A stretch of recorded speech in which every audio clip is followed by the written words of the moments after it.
La imaginación sociológica, por Charles Wright Mills. 26. 5. El etos burocrático. 1. Durante el último cuarto de siglo, ha habido un cambio decisivo en los usos administrativos y en el sentido político de la ciencia social. La antigua practicidad liberal de problemas sociales aún continúa, pero ha sido eclipsada por usos conservadores más recientes de un tipo directivo y de manipulación. Esta nueva y antiliberal practicidad asume formas diversas, pero es una tendencia general que afecta al conjunto de las disciplinas humanas. Puede muy bien iniciar el estudio de su etos o espíritu con un ejemplo de su principal racionalización. Es necesaria una palabra final de advertencia para el estudiante que proyecta hacerse sociólogo, ha escrito Paul Lazarsfeld. Probablemente lo inquiete el estado del mundo, el peligro de una nueva guerra, el conflicto entre sistemas sociales, los rápidos cambios sociales que ha observado en su país probablemente le han hecho sentir que es de gran urgencia el estudio de las cuestiones sociales. El peligro está en que quizás espere poder resolver todos los problemas actuales si estudia precisamente sociología durante algunos años. Pero no será este el caso, desgraciadamente. Aprenderá a comprender mejor lo que ocurre en torno suyo. De vez en cuando encontrará orientaciones para una acción social acertada. Pero la sociología aún no está en la fase en que pueda proporcionar una base segura para la ingeniería social. Tardaron las ciencias naturales unos 250 años. Desde Galileo hasta los comienzos de la Revolución Industrial, en adquirir influencia importante en la historia del mundo. La investigación social empírica tiene una historia de 3 o 4 décadas. Si esperamos de ella soluciones rápidas a los mayores problemas del mundo, si no le exigimos más que resultados inmediatamente prácticos, no haremos otra cosa que perturbar su curso natural. Lo que en años recientes se ha llamado la nueva ciencia social, no solo se refiere al empirismo abstracto, sino también a la nueva y antiliberal practicidad. La frase se refiere tanto al método como al uso, y de un modo absolutamente correcto, porque la técnica del empirismo abstracto y su uso burocrático están ahora unidos, por lo común. Lo que yo sostengo es que, unidos así, dan por consecuencia el desarrollo de una ciencia social burocrática. En todos y cada uno de los rasgos de su existencia y su influencia, el empirismo abstracto, tal como ordinariamente se practica, representa una creación burocrática. 1. En un intento de estandarizar y racionalizar cada fase de la investigación social. Las mismas operaciones intelectuales del estilo empírico abstracto se están haciendo burocráticas. 2. Esas operaciones son adecuadas para hacer usualmente colectivos y sistematizados los estudios del hombre. En la clase de instituciones, organismos y departamentos de investigación en que está propiamente instalado el empirismo abstracto, se desarrollan rutinas, aunque solo sean atención a la eficacia, tan racionalizadas como las del Departamento de Contabilidad de toda sociedad anónima. 3. Estos dos hechos, a su vez, tienen mucho que ver con la selección y formación de nuevas cualidades mentales entre el personal de la escuela, cualidades tanto intelectuales como políticas. 4. Como se practica en los negocios, especialmente en los aditamentos de comunicación publicitaria, en las Fuerzas Armadas y también cada vez más en las universidades, la nueva ciencia social ha venido a servir cualesquiera fines que sus clientes burocráticos tengan a la vista. Quienes promueven y practican este estilo de investigación adoptan fácilmente la perspectiva política de sus clientes y jefes burocráticos. Adoptar la perspectiva es con frecuencia aceptarla a su debido tiempo. 5. En la medida en que dichos esfuerzos investigadores son efectivos en sus fines prácticos confesados, sirven para aumentar la eficacia, sirven para aumentar la eficiencia y la reputación, y en esa medida la preponderancia de formas de dominio burocrático en la sociedad contemporánea. Pero sean o no efectivos en esas finalidades explícitas, la cuestión queda abierta, sirven para llevar el espíritu burocrático a otras esferas de la vida cultural, moral e intelectual. 1.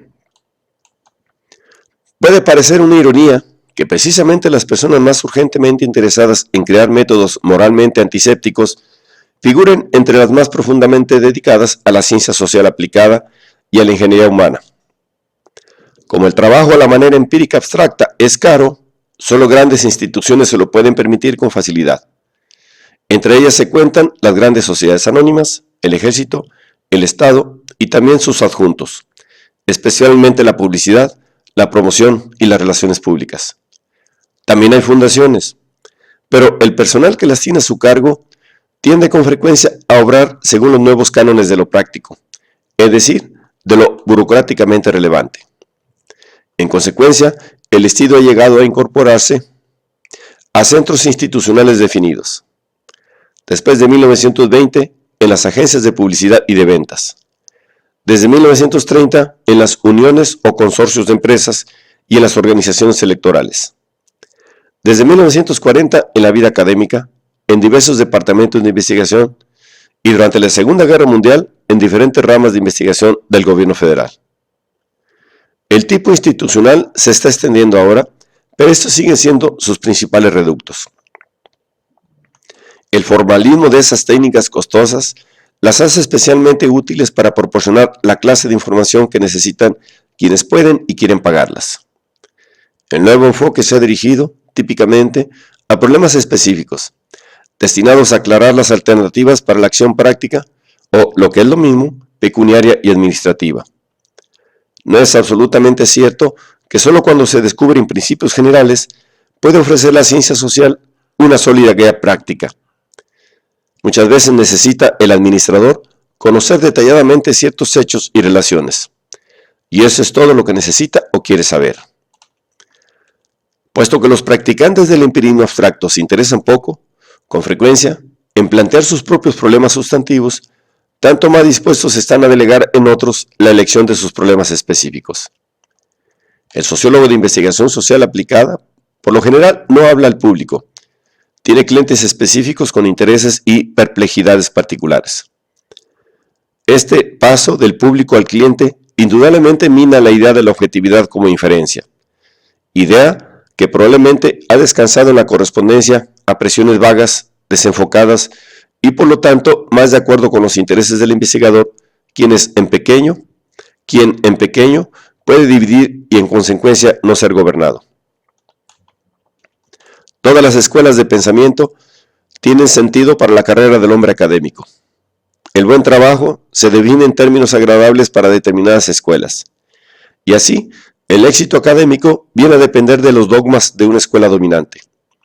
Mientras haya muchas, o por lo menos varias, escuelas diferentes, y especialmente en un mercado profesional en crecimiento, ese requisito no tiene por qué abrumar a nadie.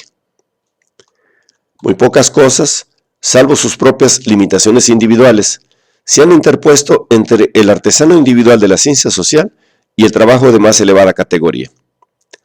Pero esos hombres sueltos no pueden hacer investigaciones empíricas abstractas en escala adecuada, porque ese trabajo no puede adelantar hasta que una agencia de investigaciones se desarrolle lo suficiente para proporcionar la clase adecuada de material, o quizás debo decir, de afluencia de trabajo. Practicar el empirismo abstracto exige una institución para investigación, para investigaciones, y académicamente hablando, fondos considerables. Al aumentar los costos de la investigación, al entrar en existencia el equipo de investigadores, al hacerse más caro el estilo mismo de trabajo, se produce un control corporativo sobre una sección de trabajo. La idea de la universidad como un círculo de pares profesionales, cada uno con sus aprendices y practicando cada uno un oficio, tiende a ser reemplazada por la idea de la universidad como un conjunto de burocracias investigadoras, cada una de las cuales contiene una complicada sección de trabajo, y por lo tanto de técnicos intelectuales. Para el empeño eficaz de esos técnicos, aunque no sea por ninguna otra causa, aumenta la necesidad de codificar los procedimientos a fin de que puedan ser aprendidos rápidamente. El Instituto de Investigación es también en gran medida un centro de preparación. Lo mismo que otras instituciones, selecciona tipos de mentalidades y, en virtud de las recompensas que ofrece, viene a conceder un premio al desarrollo de ciertas cualidades mentales. En esas instituciones han nacido dos tipos de hombres, nuevos en el escenario académico, al lado de los profesores e investigadores anticuados. Hay En primer lugar, los administradores intelectuales y los promotores de investigaciones, acerca de quienes no puedo yo decir nada que no sea, supongo, familiar en los medios académicos. Sus reputaciones académicas descansan en su poder académico. Son miembros de la comisión, forman parte del consejo de directores, pueden dar trabajo y becas de viaje y de investigación. Son una nueva y extraña clase de burócratas. Son los ejecutivos de la inteligencia, hombres de relaciones públicas especializados en esas funciones. Para ellos, como para cualquiera promotores y ejecutivos, el memorándum sustituye al libro. Pueden formular o crear otro proyecto u otro instituto de investigación de un modo más eficaz y administran la producción de libros. El lapso de tiempo en que dicen que trabajan es de 1.000 millones de horas hombre de trabajo técnico. Entre tanto, no esperemos muchos conocimientos importantes. Primero hay que hacer muchas investigaciones metodológicas sobre los métodos y sobre las investigaciones, y después hay que hacer todos los estudios pilotos. Muchos administradores de fundaciones gustan de dar dinero para proyectos en gran escala y, en consecuencia, más fáciles de administrar que pequeños proyectos más numerosos. Y para proyectos científicos con C mayúscula, lo cual muchas veces solo significa que son seguros porque son triviales, pero no quieren convertirse en objeto de atención política. Por lo tanto, las grandes fundaciones tienden a fomentar la investigación burocrática en gran escala sobre problemas en pequeña escala y a buscar administradores intelectuales para la tarea. En segundo lugar, están los jóvenes reclutas, mejor definidos como técnicos en investigación que como investigadores sociales. Es esta, lo sé muy bien, una afirmación muy amplia, pero la hago con el debido cuidado. Para comprender el sentido social de un estilo de pensamiento, debemos distinguir siempre los jefes de los secuaces, los innovadores de los trabajadores de rutina. La primera generación que inicia, de las generaciones segunda y tercera que continúan. Todas las escuelas, si obtienen éxito, cuentan con amplios tipos de individuos. Y esto constituye ciertamente el único criterio para saber si una escuela ha triunfado. Es también una pista importante para las consecuencias intelectuales del éxito. Muchas veces existe una diferencia entre las cualidades mentales características de los secuaces y las de los innovadores y fundadores. En este punto difieren profundamente las escuelas de pensamiento. En medida considerable, las diferencias dependen del tipo de organización social que el estilo de trabajo de cada escuela acepta o estimula. Varios, por lo menos de los inventores y administradores del estilo que estamos examinando, son mentalidades altamente cultivadas. En su juventud, antes de que floreciera este estilo, absorbieron los principales modelos de pensamiento de la sociedad occidental. Estos individuos han tenido años de experiencia cultural e intelectual. Son, en realidad, hombres educados, imaginativamente conocedores de sus propios talentos y capaces de seguir cultivándose por sí mismos. Pero la segunda generación, los jóvenes precedentes de lo que es, supongo que se reconocerá así, el ambiente intelectualmente empobrecido de la escuela secundaria norteamericana, no han tenido una experiencia comparable. Con la misma frecuencia han hecho o no suficiente trabajo de colegio. Por lo menos hay razones para sospechar, aunque yo no lo sé, que no se seleccionan precisamente los más brillantes para esos institutos de investigación.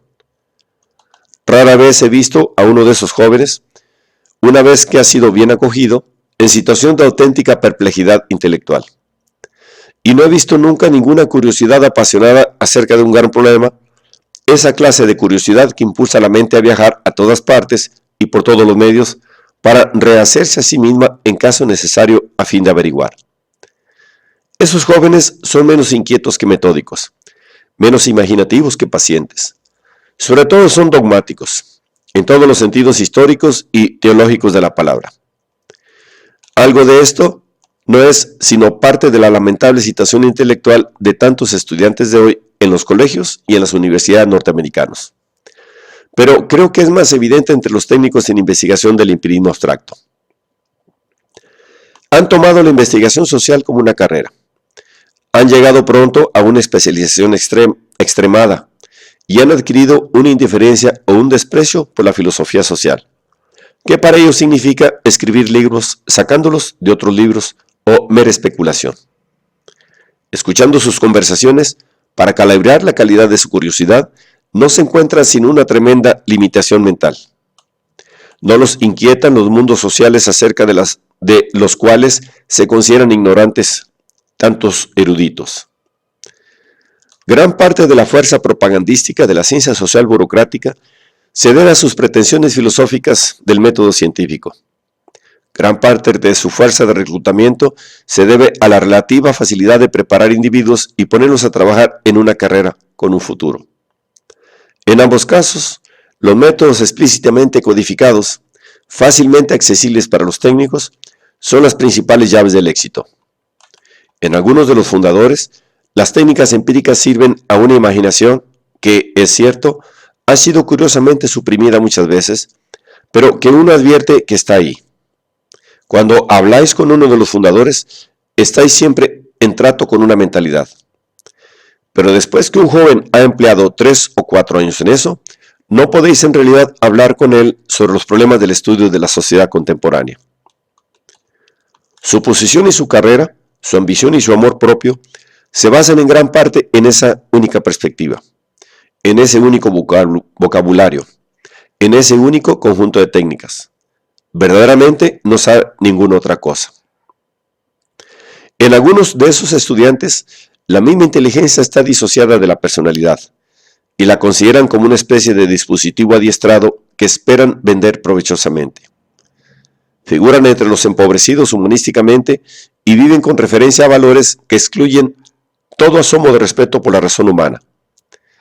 Figuran entre los técnicos enérgicos y ambiciosos a quienes una rutina educativa defectuosa y una demanda corruptora han hecho incapaces de adquirir la imaginación sociológica. Uno solo puede esperar que cuando un número suficiente de esos jóvenes llegue en sus carreras al nivel de profesor adjunto, llegarán, por alguna mutilación intelectual, a saber que ya no dependen de ningún emperador sin ropas. La manera empírica abstracta, la inhibición metodológica que sustenta, el enfoque de su practicidad, las cualidades mentales de sus instituciones, tienden a seleccionar y preparar. Todas estas son cosas que plantean problemas de gran urgencia sobre la política social de las ciencias sociales. Este estilo burocrático y su encarnación institucional están en línea con las tendencias dominantes de la estructura social contemporánea y sus tipos característicos de pensamiento. No creo que se le pueda explicar, ni aún comprender plenamente, sin reconocer esto. Esas mismas tendencias sociales, en realidad, no solo afectan a las ciencias sociales, sino a toda la vida intelectual de los Estados Unidos y, de hecho, al papel mismo de la razón en los asuntos humanos de hoy. Lo que está a discusión parece claro. Si la ciencia social es autónoma, no puede ser una empresa pública responsable. A medida que los medios de investigación se hacen más grandes y más caros, tienden a ser expropiados. En consecuencia, solo mientras un investigador social, en alguna forma colectiva, ejerza pleno control sobre esos medios de investigación, puede la ciencia social de este estilo ser verdaderamente autónoma. En la medida en que el investigador social individual depende en su trabajo de burocracias, tiende a perder su autonomía individual. En la medida en que la ciencia social sea trabajo burocrático, tiende a perder su autonomía social y política. Quiero subrayar el a medida que, porque yo he venido manifiestamente estudiando una sola tendencia, aunque muy importante, y no el estado total de nuestros asuntos.